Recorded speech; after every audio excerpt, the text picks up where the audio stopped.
여러분 안녕하십니까? EBS 초대석 정관용입니다. 오늘 초대석에는요, 한국을 대표하는 목판화가 이철수 화백을 초대했습니다. 1980년대에는 민중미술을 대표하는 작가셨죠.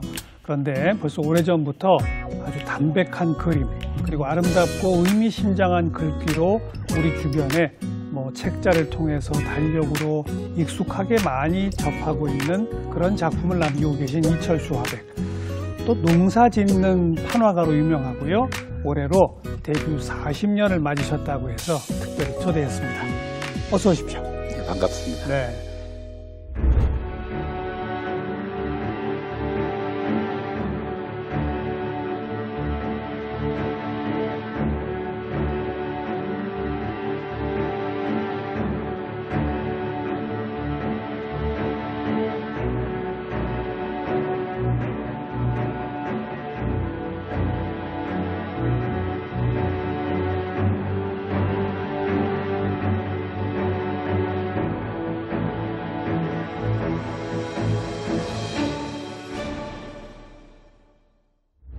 벌써 40년이네요.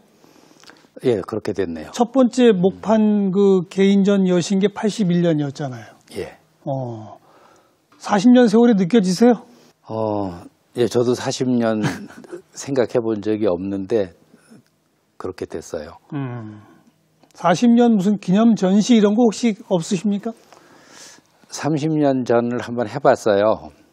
그건 재미있었는데, 그리고 10년 뒤에 또 40년 전 이건 좀 재미없어 보여서 예, 그런 의미 전시는 계획하고 있지 않습니다. 아예 계획이 없으세요? 예, 그 대신 제가 젊은 시절에 판화를 시작하게 되었던 동기가 평범한 많은 사람들 곁에 쉽게 다가가는 미술이라는 의미로도 판화를 선택하기도 했던 거라서 요즘 이렇게 소통 수단들이 다양해지고 하면서 SNS도 발전되고, 예, 그래서 전시장까지 사람들을 발걸음을 하기가 굉장히 어려워졌어요. 예. 요즘은 스마트폰으로 판화를 보고도 봤다고 하시거든요. 맞아요. 예, 근데 저희 느낌으로는 그건 본 것이라고 하기 좀 어렵고, 그래서 이참에 가능하면 방방곡곡 같은 작은 공간이라도 작품이 직접 관객들을 찾아가서 만나는 전시를 한번 해볼 수 있을까 하는 생각으로 지금들 같이 고민하는 사람들이 있어요. 그래서 그게 혹시 성사가 되면 직접 그림하고 만나는 자리를 만들 수도 있을 것 같은데, 예. 그게 되면 꼭 40년 전으로가 아니라도 제가 처음 생각했던 판화의 역할을 좀 환기시키는 전시를 할 수 있게 되지 않을까 기대하고 있어요. 언급하셨듯이 판화는 여러 장을 이제 찍어낼 수가 있으니까 대중들에게 훨씬 더 가까이 다가갈 수 있다. 그런 어떤 정신이 있는 거 아니겠습니까? 그렇죠. 그리고 이제 지금 말씀하신 것처럼 원하는 곳이 있으면 그렇게 작품들을 다 들고 현장으로 간다. 찾아가는 그렇죠. 순회 전시회.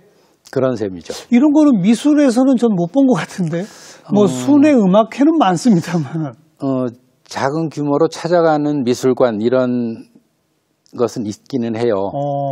그런데 그렇더라도 결국은 준비된 관객들을 상대로 찾아가는 경우가 많고, 예. 학교를 찾아간다거나, 예.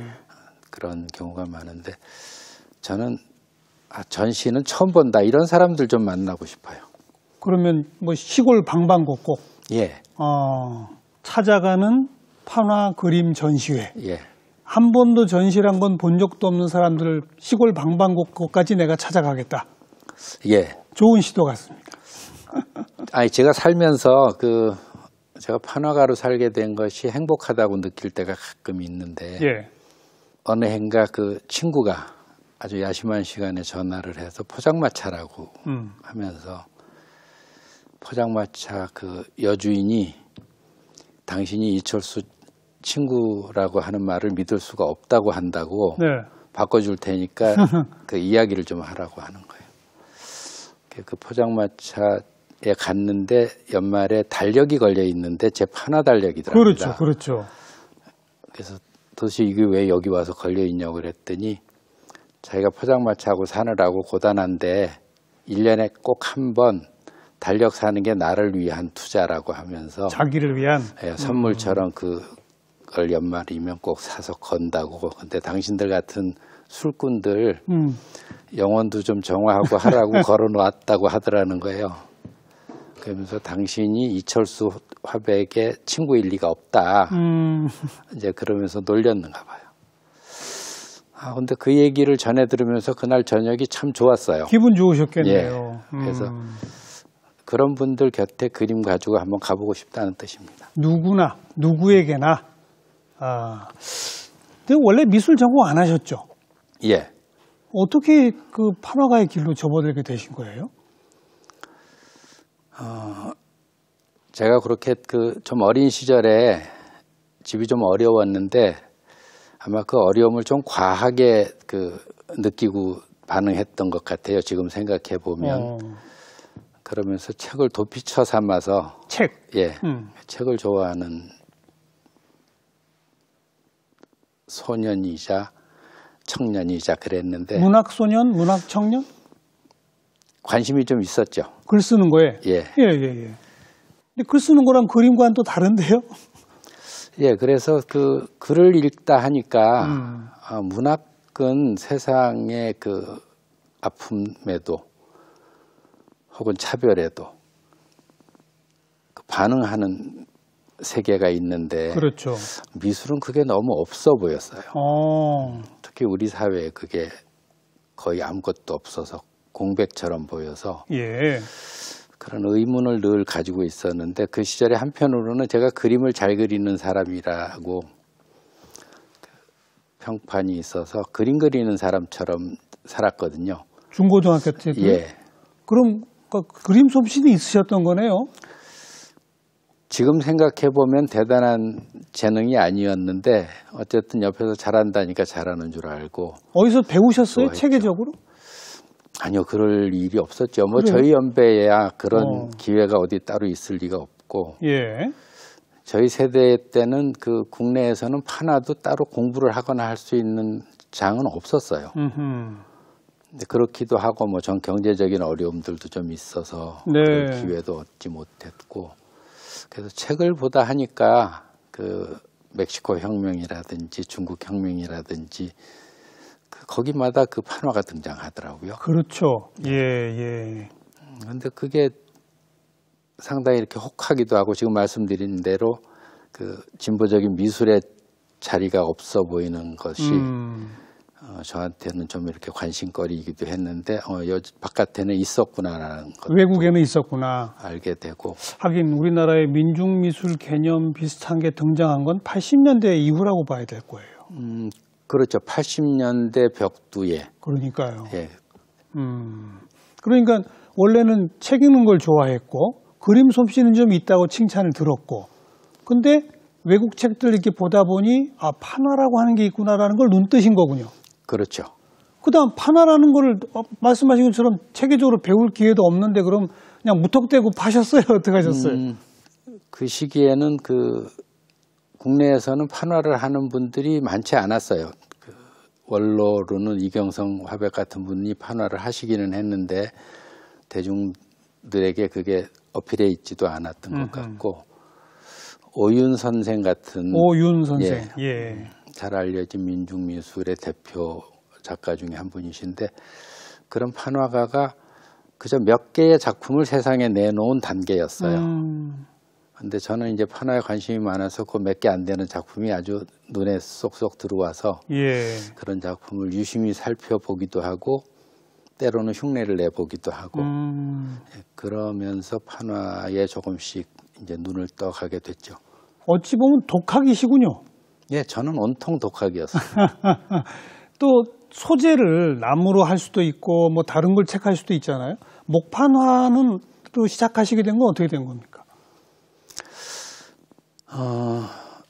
아주 처음에는 고무판화도 썼고요. 그 뒤로는 이제 목판으로 옮겨가서 내내 목판 화가로 살았는데 해보니까 고무판화는 그 원래 리노리움 판화의 대체제로 리노륨? 예. 리노륨이 뭡니까? 그 화학적으로 그 만들어 놓은 수지 종류인데 아주 섬세하게 그 칼을 잘 받는 예. 그 판이 있어요. 그럼 그거는 미술 그건 판화... 예, 미술용으로 판화용으로 만들어 놓은 소재인데 예, 그걸 예. 구하기가 어려우니까 그게 좀 비싸겠네요. 예, 특히 이제 우리 한국 전쟁 무렵에 이제 판화를 가르치기는 해야 되겠는데 적당한 소재가 없으니까 대체적으로 그 고무판을 쓰게 했던 것 같아요. 예. 근데 그 고무판은 그 조성하는데 그 석고를 집어넣어야 모양이 잡히거든요. 그래서 석고 가루를 넣어서 그 판을 만들기 때문에 칼질을 하면 칼이 사포를 깎는 것 같이 칼날이 금방 상해요. 고무인데 거기에 석고가 고무 들어가 속에 예, 흙가루가 들어있는 그랬군요. 것이라 그래서 그게 굉장히 고된 작업이에요.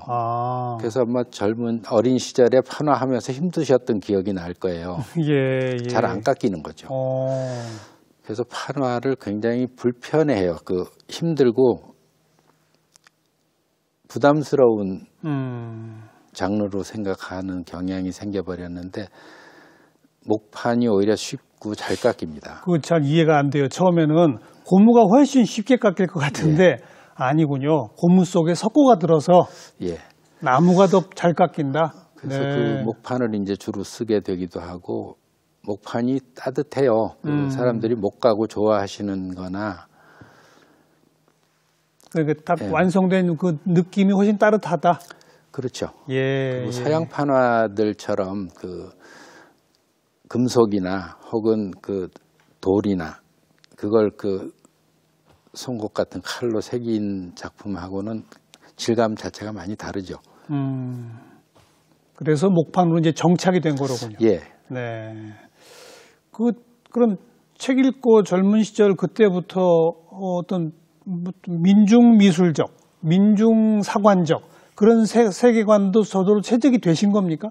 80년대 작품은 온통 그런 작품들이잖아요. 처음 시작할 때 데모하는데 그림 되겠다는 생각으로 시작했어요, 사실. 세상이 좀 바뀌어야 한다고 생각했는데 제가 처음 데뷔를 했던 것도 그 5월 5.18 예. 이듬해였던 예. 것 같은데요. 맞습니다. 81년. 예. 네. 그러니까 그 삼엄 한때였고 뭐 전시말치고 가택 그 수색 들어오고 이랬을 정도였어요. 그랬겠죠. 그러니까. 예, 그런 상황이라서 신군부하고 우리 시민 사회가 전쟁을 벌이는데 예. 미술도 뭔가 역할을 해야 된다 그런 생각을 그냥 하고 살았죠. 또 그리고 그때는 뭐 이화백뿐 아니라 주변에 비슷한 뜻을 가진 분들이 꽤 많이 예, 생기셨고 그렇습니다. 그렇죠. 그 선봉에 서셨죠, 사실. 저는 선봉에 섰던 것 같지는 않아요. 근데 그림이 많이 보이기는 했죠. 그러니까요. 뭐 파업 현장, 시위 현장 이런 데 큰 걸개 그림 같은 식으로도 많이 등장하지 않았습니까? 맞아요. 그렇죠. 80년대 내내 주로 그런 작품이셨죠. 예, 80년대에는 거의 그런데 그러다가 87년인가 시골로 내려가셨어요? 왜 내려가셨습니까? 사람에 관한 실망이 좀 많았어요. 사람? 예. 함께 서 있고 싶지 않다 하는 생각이 드는 때들도 있고 하면서 시골로 도망갔죠, 또. 사람을 피해서 도망갔다.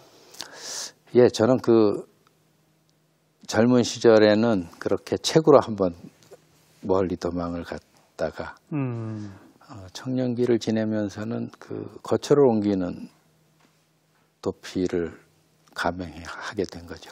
근데 81년부터 87년까지면 정말 엄혹했던 전두환 체제를 온몸으로 이제 맞서 싸우며 살아오셨는데 87년이면 이제 비로소 조금 민주화가 될까 싶었던 때 아닙니까?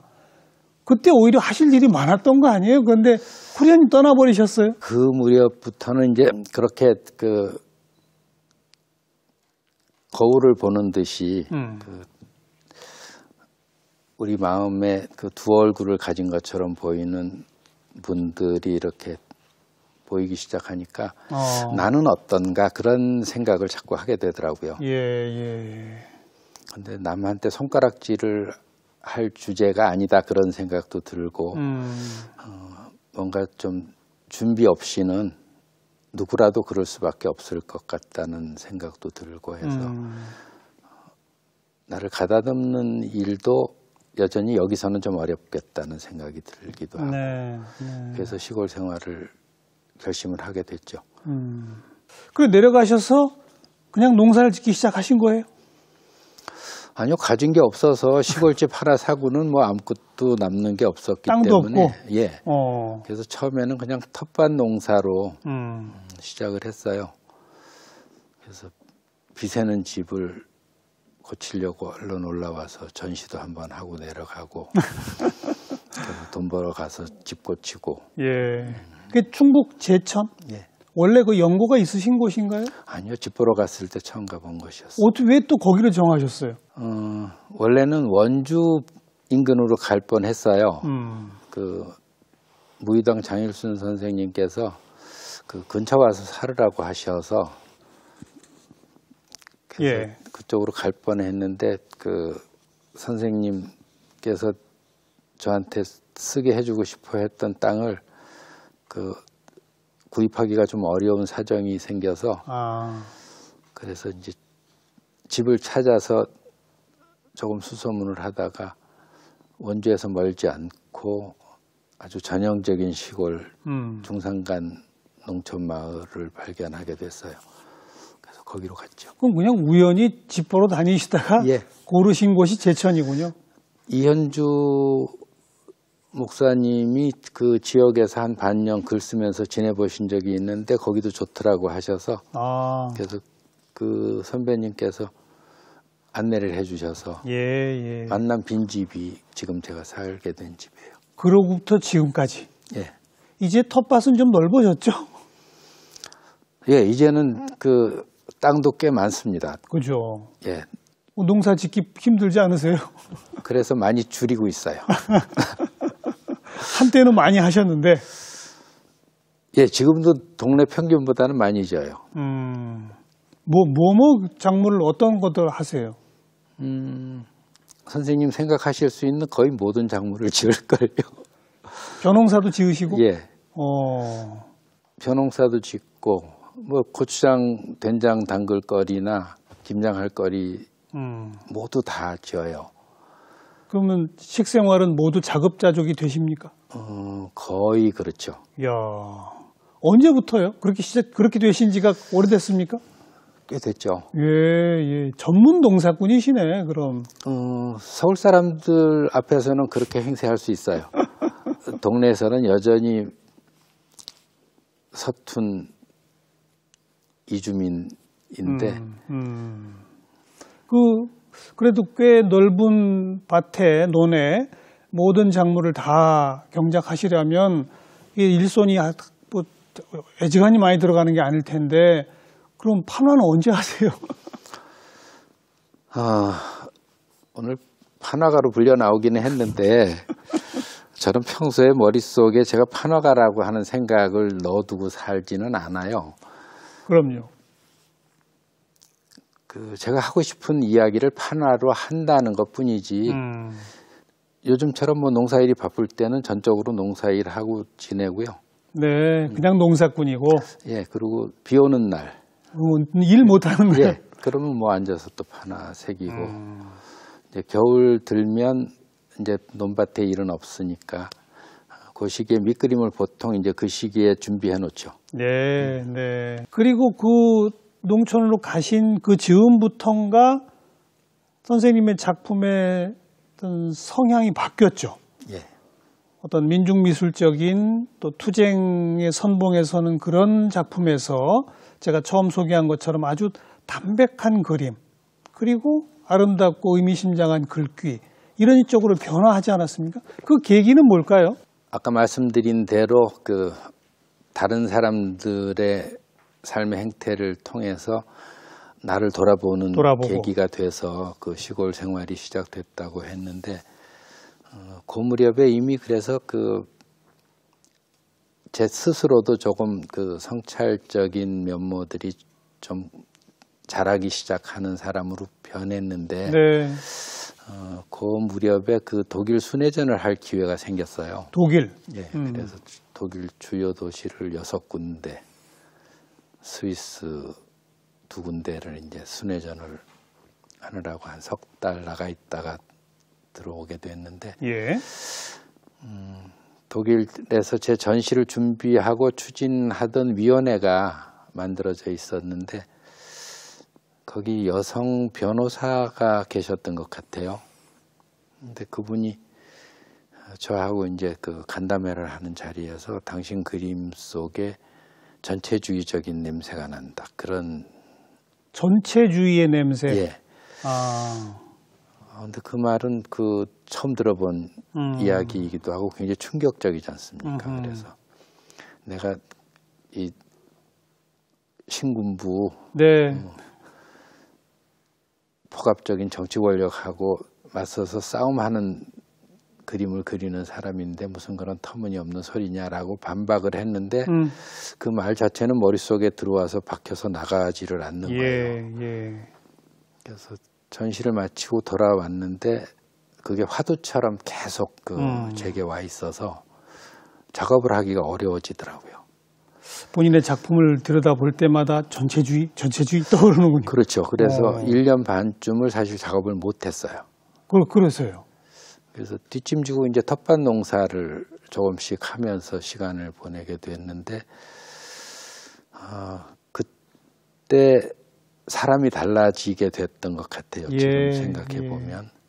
그러니까 화두를 들듯이 전체주의적인 냄새라는 말을 아마 머릿속에 넣고 살았던 것 같은데, 그러면서 내려진 결론은 그 수긍할 수 있다는 것이었어요. 네. 그 사람 지적이 옳다는 거죠.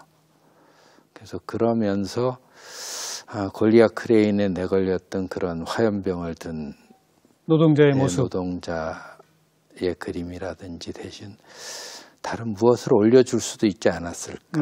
거기 좀 더 아름다운 어떤 이미지로 그 역할을 대신해도 좋지 않았을까. 그런 류의 생각들이 이제 오기 시작하고 하면서, 그래서 이미 시작됐던 변화가 그 한 1년 반의 고심 끝에 이제 또렷해져 버렸던 것 같아요. 그래서 그러면서 이제 판화로 시를 쓰는 사람이라는 이야기도 어디선가는 듣게 되기도 하고, 성찰, 명상, 이런 류를 붙들고 사는 화가처럼 이제 변하기 시작했던 거죠. 그렇군요. 사람들이 그 87년을 지나면서 그 거칠고 폭력적인 것에 관한 그 경원시하는 분위기도 상당히 이렇게 확산하기 시작했어요. 그렇죠. 예, 그래서 그런 분위기들 때문에도 그 거친 이미지를 생산하는 그룹들에 관한 그 깊이라고 할까, 이런 분위기도 좀 있고 해서 결과적으로는 그 함께 다음 싸움을 해 가자고 해도 좀 그 싸움의 질은 좀 달라져야 한다. 알겠습니다. 그런 생각이 들기도 했던 것 같아요. 또 한편 그때 시대상은 이제 사회주의권의 몰락, 독일의 맞습니다. 통일, 이런 것도 분명히 하나의 영향을 미쳤을 것이고. 맞아요. 그러면서 작품 세계가 변화하고 글귀가 많이 등장을 합니다. 요즘은 글귀가 더 많다고도 볼 수가 있어요. 맞아요. 그죠? 예. 그거는